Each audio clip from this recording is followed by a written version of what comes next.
Hi, my name is Stephen Kilgore. I'm the managing editor for Feed and Grain magazine and the host of the Feed and Grain podcast. Thank you so much for joining me today as we dive deep into issues affecting the feed manufacturing, grain handling, and allied industries. Today's episode is brought to you by the Bin Whip from Newmat Systems. The powerful dual-impact Bin Whip removes the toughest buildup and blockages in industrial storage silos without hazardous silo entry. Learn more today at binwhip.com. Today's podcast guest is Brett Burkhart, Certified Occupational Safety Specialist with MakeYouSafe. MakeYouSafe is a wearable technology company that specializes in workplace safety. We talk about why wearable technology has so much potential when it comes to safety, what its future place might be in the workplace. I hope you enjoy the interview. If you want to help out with a podcast and are listening to this in a podcasting app, please rate us and subscribe. If you're listening online, sign up for the Feed and Grain newsletter Industry Watch to see when new podcasts drop and stay up to date with all the news from around the industry. Now, on to the show. Thank you so much for talking to me today, Brett. How are you doing? Doing well. Yeah, it's a beautiful day here in central Iowa. Really enjoying the weather finally coming around at the right season, finally getting the seasons in order and just enjoying all the outdoor stuff. Same here. We're your neighbors next door in Wisconsin, so we're finally getting some of that nice weather as well. After a long, wet, cold spring, it's nice.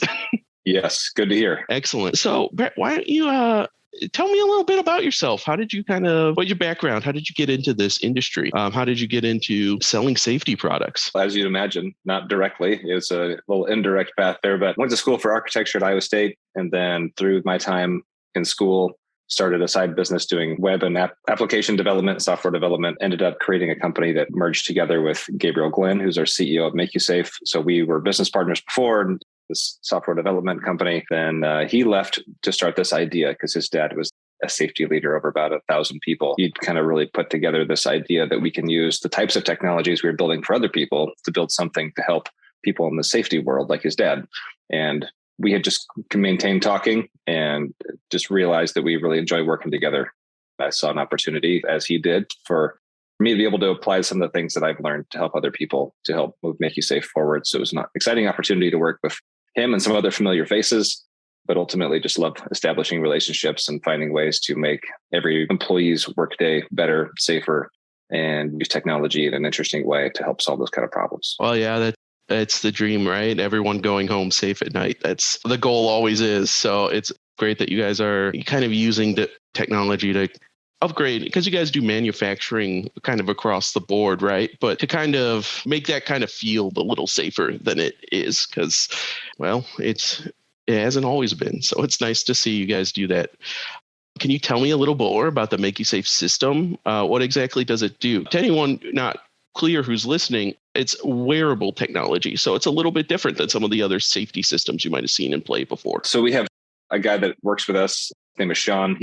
I don't know if he planned this. I don't know if this was intentional, but he cleverly described this to somebody as digital PPE, which I thought was a really interesting way to frame that, because it helps connect two different things that we know into one thing we've never seen put together before. So if I had to summarize what we're doing with our wearable technology, it's individualizing safety. So if you're imagining that immediate environment around each individual employee, what are they experiencing environmentally? What are they experiencing from the physical nature of the work that they're doing, and giving safety leaders and management the opportunity to identify where amongst our people and where within our facilities are there risks or are there opportunities, and how do we use leading indicator data to really get specific on where we should focus efforts. So when they're having employees utilize our technology, it's a passively gathering this information. There's nothing that an employee has to do. It's not an additional task for them or maintenance thing for them to have to worry about. They can simply put this armband on with the device that we've created and go about their day as they always would. But during that, it's sensing that environment around them. You're in an area that has elevated air quality issues. You're in an area right now that has elevated potential for heat stress, heat illness, and not necessarily requiring the employee to do anything about it, but sending notifications when those environments exist so that safety leaders, supervisors can go in real time and look at that environment, get an understanding of what's going on, have the conversations that result in being able to make positive changes, both environmentally and with the work people are doing. So that, yeah, like you said, ultimately, our goal is to send people home safely every single day.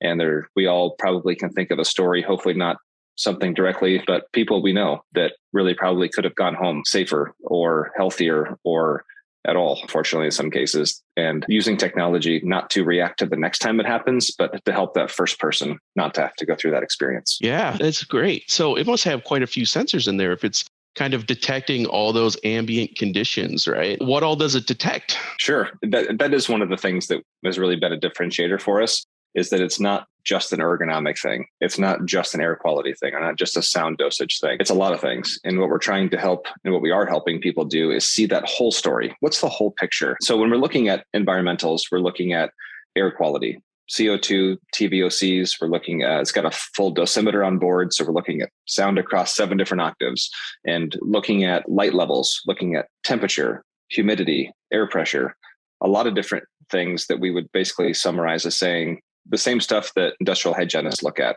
We're not trying to replace them. Industrial hygienists are really talented people that serve a really great purpose. What we're trying to do is give, again, the leading indicator data that says this area is worthy of a deeper dive. This is where you should spend some time trying to understand, spend some focus, have some conversation. And you can see the patterns and trends over time, that in this area of the facility, there's a pattern, there's a cycle to how the environmentals behave and the environment people are working in. There's a pattern to the physical nature of the work people are doing. So in addition to environmentals, we're also looking at potentially hazardous levels of motion. So there's a 3-axis accelerometer inside this, looking at motion in all 3 axes, looking for force coupled with motion. So where are people doing motions with enough force that over time that could be a cumulative trauma type of injury? So a musculoskeletal issue, things like torn shoulders, pulled backs, things like that. And how do we see that happen? And then in conjunction with that, it's also looking at, because it's an accelerometer, slips, trips, and falls. So it can tell a safety leader in real time, hey, Stephen just had a slip. He's in the packaging area. Here's what I know about all of the environmentals that were around him at the time that happened. So sometimes we see, a slip is not just a slip. It's not an isolated thing. Oftentimes it could be a slip happened because humidity was elevated. So that the whole picture is not just the motion, it's also the environmentals. When this happened, what kind of environment were they in when it happened? And is there a pattern or a frequency to the ways that these things are happening, so that we can make some changes, make some adjustments, and improve the environment and reduce the likelihood that this happens? I mean, all that sounds great. And being a person who's been in quite a few grain elevators and feed manufacturing, like there are a lot of different areas, and you can't assume you test one area for dust quality or air quality and then the rest of the place is the same, because they're all separated by big slabs of concrete on different floors, and things can be really different. That's so right. It makes sense to me. This sounds like a great product for our industry. How do you feel it would fit for the grain handling and feed manufacturing industry? I mean, must be okay, because you did do a presentation about it at this year's Jeeps Exchange. Yeah, and we do have grain elevators and processing clients as well. So that's ultimately what led us to be involved in the Jeeps conference, because we had seen successes already with people in those industries. You went right to manufacturing, that was the origin of the idea of how we would apply. What we didn't anticipate was all the other ways people would find creative uses for what we're doing. So we didn't necessarily set out to be a grain processing solution, but it totally works. And we've seen great responses and some incredible insights. As far as you look at a job on a grain processing property, and you've got 7, 8, 10 different buildings, and people are wandering to and from throughout the day. Their environment is indoors, it's outdoors. It's the seasonality changes it dramatically, especially in the Midwest. So how do we know? How we can't possibly say that, well, I've looked at this area and this area is fine. Yeah, but they were doing a lot of things in other areas throughout the day or in between these two areas as they were getting to and from places. So it's not just the area, it's the individual. What is the individual experiencing? When you think about harvest time comes around, grew up on a farm, so I'm familiar with being, hauling things to town, and you're alongside loud equipment, you're alongside or in loud spaces and experiences you're going through. But what does that accumulate to in the course of a day? So when you look at sound dosage and the leading indicators we can deliver there, we're able to give safety leaders, supervisors, any number of people that a company would determine they want to notify, a heads up indicator that says, hey, Stephen's at 90% of his sound dosage, his allowable levels for the day. So that's not saying you're over, that's saying you're at 90%, which means there's still time to do something. And it may just be I need to run out and confirm he's got the right level of hearing protection on. I need to reinforce, hey, this is why we're asking for that, because you probably don't even realize how much sound you're being exposed to, because it's not one loud event. This is a cumulative thing. So over the course of the day, and maybe this was different last week, we didn't have nearly the activity that we did last week. But this week, you've got a lot of things going on. You're working in areas you don't usually work in, spending more time in this area versus that area. And you really don't have a good gauge of how much you're being exposed to. And then certainly as you're hearing, if it has incurred any damage, your ability to determine if when you're in a louder environment decreases. So you may think it's not all that loud, but to somebody who doesn't have a little bit of hearing damage, they would certainly feel like it is. So just using data, objective view of the environment that you're in to say, this is what the data says you're actually being exposed to. And it's not just for the space. This is for you specifically. So I'm going to make sure that we're doing the right thing for each of our people. Yeah. And number one, it's for the safety of the people, but also it's got to help with insurance. And no one wants a workman's comp claim that could be avoided because, Right. Well, we just talked about spring, right? But summer's coming up and grain elevators and feed facilities get hot, really hot. So just knowing how long and what temperature your employee's been exposed to things, I'm guessing could, as someone who's almost passed out from like heat exhaustion myself, like it's as a person, you don't necessarily know that, but it's the equipment knows how long you've been exposed, right? That's a great point, especially with the season coming up right now as it's getting warmer and as OSHA is talking more about the heat illness and how are you monitoring for that? It's created a lot of new conversations in a great way that people are really now interested in. How do I know for sure that this is not pushing somebody to the limits? How do I know for sure that I can reinforce why we ask people to take breaks or why we rotate jobs? And just the recognition that pushing through is not always the right answer. Sometimes that's going to result in a worse outcome. So we do partner with a lot of different workers' comp insurers just through relationships we built over time. And there's a big interest in being able to say, what kind of proactive actions are you taking that could reduce the likelihood of this resulting in a claim? And through our web-based dashboard, as these different things happen, near misses happen, notifications of someone getting close to a limit happens, you're seeing the actions companies can take to prevent that and helping them to put some ROI to that. Play that out for a second if you didn't have a notification. Play it out if you didn't see a pattern or a trend and it did result in somebody being injured or worse. What would that have done? And being able to put some sort of ROI on being able to take action ahead of time with leading indicators. Well, even things like with modern technology comes more record keeping. And every agency, OSHA wants more record keeping. Everyone wants more record keeping. And this seems like a great place to kind of automatically generate it and be able to see those trends without really impacting people's day-to-day lives very much. Yeah, I'm glad you mentioned that too, because that is something we recognize. We spent 2.5 or 3 years just in that research, development, prototyping, testing, confirming, are we able to provide the level of accurate information in the kind of timely basis with this technology in a way that's scalable, affordable, that kind of magic combination of things. We spent a lot of time there. And as we talk to safety leaders and we ask them, where are your limitations? Documentation was actually a big one. It wasn't always in implementing change. It wasn't always in having the right conversations. It was, I can't have enough of the conversations because I get so caught up with documenting that I never have time to move into the proactive.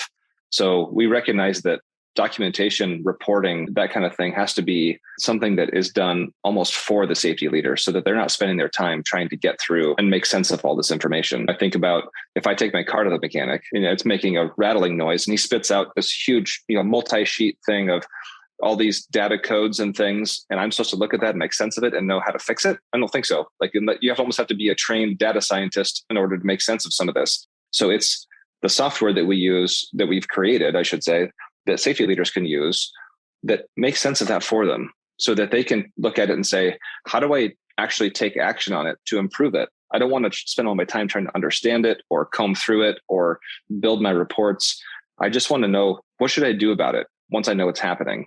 So we take data and insights that are being gathered all the time in real time, providing notifications, but also a really robust reporting side of things so that they can look at this dashboard for just a few minutes a day and then spend the rest of their time out there working with people, making change, making impact, following up on how things are going, understanding where the biggest risks are and getting people's input and perspective and buy-in on how to make things better. The dashboard really does a great job, and our software development and design team has worked really closely, taking a lot of feedback from safety leaders on what is it you would want to see to help you to make those kind of positive changes, and designed our dashboard in a way that really makes the important things stand out and makes things very clear and actionable. Like you said, I mean, it gives those safety guys or even mill managers the time to go check on that guy to make sure he has ear protection in, because you can see that you have time to do that kind of thing where you wouldn't before. That's great. This next question is a little pie in the sky, but what would you say MakeYouSafe's goal is overall? Yeah, our goal at MakeYouSafe is really, we derive an awful lot of joy out of the number of people that we're able to help avoid the incidences, the accidents that would have happened at work, but ultimately affect their family. So what we try to help our customers celebrate is looking at those positive changes that you've made and put it on a human scale, put it in that perspective. That's not just an employee, and that's not just a role within your facility. That's a person with a family. And there are positive impacts that you can do at work that have huge implications on them as a family. So when we talk about the reporting and we look at the data that comes through, the only reason we really use that ROI on there, I mean, you have to put a dollar amount on it in some way just to kind of know that the changes you're making are more than paying for themselves. But we also try to look at and help find those incidents that says, play that out a different way. How might that have happened if you didn't know about it ahead of time? And what would that have felt like, look like? And being able to celebrate those things that says this technology just helped somebody go home to their family the way that they showed up today. And that feels really, really good. So the more that we can see those success stories and we celebrate those, and we have our second annual users conference coming up this September, those are the kind of things that we ask people to bring with them to the table, because we don't see them all either. This is not about us monitoring somebody else's stuff. This is about providing a tool that helps them to have better relationships with their employees and amongst the people that they work with, so that they can have that kind of trust built and they can make the positive impacts, but then also make sure those things get shared back so that employees understand, well, that's why we're using this technology. We're not just using it to benefit something that the company has as an objective. We're using it because they care about me going home the way that I came in today. And that feels really, really good. And it's not an extra burden on the employee. It's not monitoring and micromanaging people. It's about gathering information that says we as an employer are providing a safe place for employees to work, and the work we're asking them to do is safe for them to do. And we can feel good about that, and we can reinforce the things that we're doing to make positive changes so that people feel good about working here and they can continue to do the job they like to do. I mean, that's a great feeling for everyone, right? No one wants that day where someone doesn't go home safe. No one wants to have to make that phone call. No one wants to have to do any of that stuff. And as the podcast listeners can't see it, but you have a MakeYouSafe on right now. It is basically a small, like 2-inch by 1-inch box on a strap. That's pretty accurate. We used to, sometimes we say like a matchbox, but people don't use matchboxes a whole lot anymore. It's very small, very lightweight. The biggest compliment I think we get is people accidentally forget to take it off. That's a great thing, because one of the things, there's always a stigma with wearables of, is it going to be comfortable? Is it going to be cumbersome? And when we hear over and over again that people accidentally wore it home, or they wore it to the restaurant for lunch they went out to, and somebody goes, hey, what do you have on your arm there? Oh, I didn't realize I still had it on. I kind of forgot about it. That's actually the greatest compliment. So that comfortable and out of the way and not inhibiting in any way, that it's not impeding people's ability to do their job or the comfort level they have while doing their job. It's fully adjustable, very comfort fitting, non-slip grip on this nylon expandable band. So there's a lot of things we've done to take the employee's comfort into account, but it is just a small little device that slips into an armband. They wear it on their upper arm. That's always a question, as well as, can you wear it somewhere else? For the way that we spent thousands of hours working on the software development, how these sensors gather information, how we've calibrated it, how we help safety leaders to have accurate information. We've trained this for the way that motion and environmentals are picked up in this upper arm location. It's also out of the way. It's not potentially covered up by, if you think about somebody wearing it on their belt, if they had a shirt untucked, well, then you're not getting the right light levels. You're not getting the right sound levels. It's being muffled. You're not getting the same air quality that they're breathing. So we want to be within 18 inches of their head. And so this is an important place to keep it. But the other feature I've not mentioned yet is another reason why we have it on the upper arm. And there's a button in the middle of this device. It's the only piece that an employee actually interacts with, because our device does not provide any kind of haptic feedback or beeping or buzzing or flashing lights to the employee. It's not about asking the employee to discern what's right or wrong about everything around them. That's something that the reporting can help with, notifications can help with. But the one piece an employee can interact with is this button in the middle. And this is for leaving a voice memo. So what we learned in all of our time with safety leaders was they don't get nearly the number of near misses that they know are out there. They get such a small fraction of those. And when we talk to employees, what we found was it's often with good intention. They just typically forget, or I couldn't stop what I was doing, or I was new and didn't realize we were supposed to fill out a form for that. I didn't know where the forms were for that. I wasn't sure who to talk to. But most often it was just, I forgot, I intended to, but I forgot to. And so we said, how do we remove the friction in that process so that employees can say something when they see something without having to stop what they're doing? And this button in the middle, they can press and hold and leave up to a 15-second voice memo. So let's just say I'm working in a processing building. I've got a lot of different things going on, a lot of different processes. I'm in one corner and I'm packaging up containers into boxes and I'm getting them on pallets and things. That's my job. But as I'm walking across the facility, I see that the forklift looks like maybe it's leaking something. It doesn't usually have this puddle of something underneath of it. I don't use the forklift. I don't know who to tell about it. I'm not sure whose responsibility it is, but I know it doesn't look right and doesn't seem like it should be that way. All I have to do as an employee is I can press and hold this button and leave up to a 15-second voice memo. And all I can say is, hey, over by the packaging area, the forklift appears like it's leaking something. It needs to be looked at, I think. That's it. So in the next 20 seconds or so, because everything that we're doing is real-time relayed, that memo is going to go to whoever has been designated to receive those. Safety managers, maybe it's a supervisor of a certain group of people that I fall into. So my supervisor would receive that, and they can both listen to the audio recording of me saying this, but it also text transcribes it. I may be in a meeting, I may be in a loud spot as a supervisor, and I can't hear the audio piece, but I can read it and say, is this urgent? Or is this a suggestion somebody had? And I can get this on to somebody else like maintenance to go take a look at that item. So all we're asking our employees to do is all you got to do is just see something that's not quite right, or that could be better. Just share that. Let us figure out what needs to be done about it. That's not your responsibility. We're just asking you to help us be the eyes and ears from the front lines, because you know your job better than anybody else does. And if something's not right or it could be better, we want you to apply that expertise and just let us know. I've talked to safety directors too before, and that is one of the key problems, right? Is getting employees to engage and participate with these small things like filling out a report or leaving a memo or something like that. And so the easier, the better. So you sold me. I'm ready. I'm Joe Schmo, elevator owner. I'm ready to implement Make You Safe. What do I do? How does the rollout go? Sure.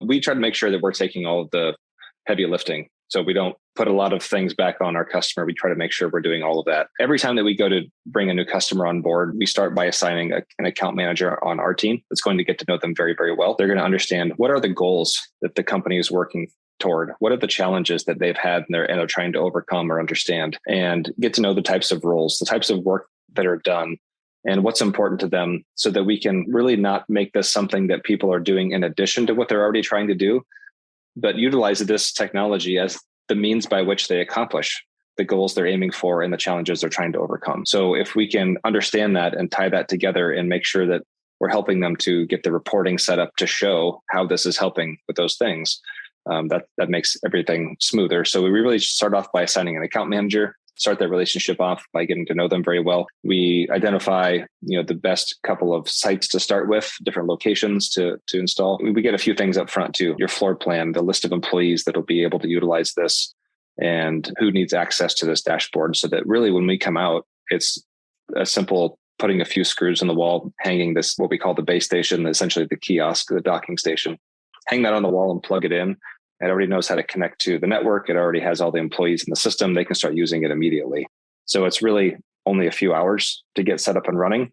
And the entire dashboard is accessible to them right away. Because it's web-based, there's no software to install, nothing for a customer's IT team to have to maintain or take on. We take care of maintaining all that stuff. So it's really not a burden on anybody's internal team to have to take on an extra project or dedicate someone to understanding the ins and outs of a hardware system.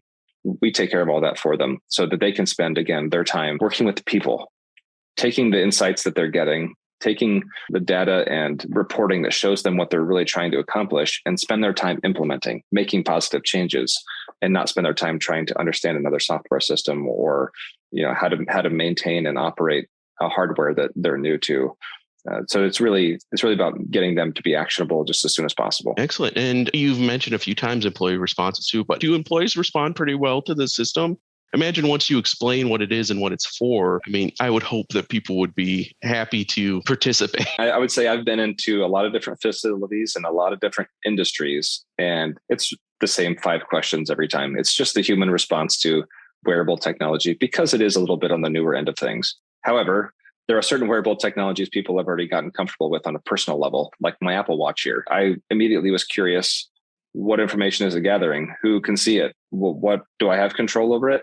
And when people have those kind of questions, it's a very natural thing. But communication and transparency is always the answer, and I think that's true for most change that people go through. So our account managers that we assign to be dedicated to our clients, they also are very, very good about the structured onboarding process that we have, so that we can help create that change management in a very smooth way. And we can help them facilitate the communications, the information to share. When we come out and do an install to get somebody set up, we come out and do it. We're not just going to mail it to somebody and expect them to do it. We'll come out and do it, but we also stand alongside the safety leaders. And we talk about the information that is collected. The information is not collected. Nothing that's HIPAA related. It's not a constant tracking idea. The only time location is ever used is when someone has experienced a high force motion on their body, or when one of their environmentals is not within healthy tolerances. That's when, and the location is really not down to the inch. It's take the floor plan of their facility and we map it out as they talk about it. So when someone says, hey, this is an incident that happened in building 2, everyone knows what you're talking about. If somebody says packaging, everyone knows what we're talking about. So we're looking for departmentally, location wise, where are things happening? And so when we talk to people, employees, about the degree of specificity that we're helping companies to get this information on, we're also showing them how we're being respectful of employee privacy. So we've really been careful in recognizing that a certain level of information is useful to employers, and a certain level of information is also comforting for employees to know it's not intrusive to them. And all of the sensors on board our device are outward looking. So this is really about that environment around an employee, not what's happening internally. Nothing biometric. We're not trying to judge people's internal health here. We're trying to judge, what does an employer have the ability to improve as far as the environment that they're asking people to work in and the type of work they're asking people to do. And are there things within the employer's control that they can do to make those things better? I mean, that's really how you have to do it. Be honest, right? And I personally think that, wearable technology is going to be the future. It's going to continue to evolve. What do you think? Do you think it's going to become more commonplace in the workplace, more common in the workplace? I think it is. And it definitely has already begun to make such a big impact. And the more often that we encounter people who have already tried some sort of wearable is increasing. So we're getting fewer and fewer people who have never heard of wearable, people who have never tried wearable technology. It's oftentimes about finding the right wearable technology that gives the information and the helpful insights that you're looking for to make those positive changes. I definitely agree. And as much of an objective view as this can be taken, that wearable technology is definitely going to be a major player in how companies are making those decisions on how to monitor or alter the environments or the work people are doing in their facilities, so that they can be proactive and they can feel like they've got their risks understood or the opportunities opened up, so that they can make those, again, positive changes, but also the things that help them develop a better safety culture and have better relationships and more transparency with the people that work there. Yeah, I think the more that we see that, the more it just confirms that we're heading further and further in that direction. And then beyond that, it's what you choose to do with it. Well, everyone, make sure you check out the Make You Safe system. Their website has great videos and tons of product information that you can kind of get a base feel of. And I mean, I'm sure they would be happy to talk to you. Yeah, there's a contact form on our site too. And if anyone would like to set up a demo to see how this technology works, to ask questions, to see the dashboard of information that's collected and what it looks like as it comes through, which is also something we show employees too, is they want to know all this information is being collected. What does that look like when it comes through? How are you going to use it?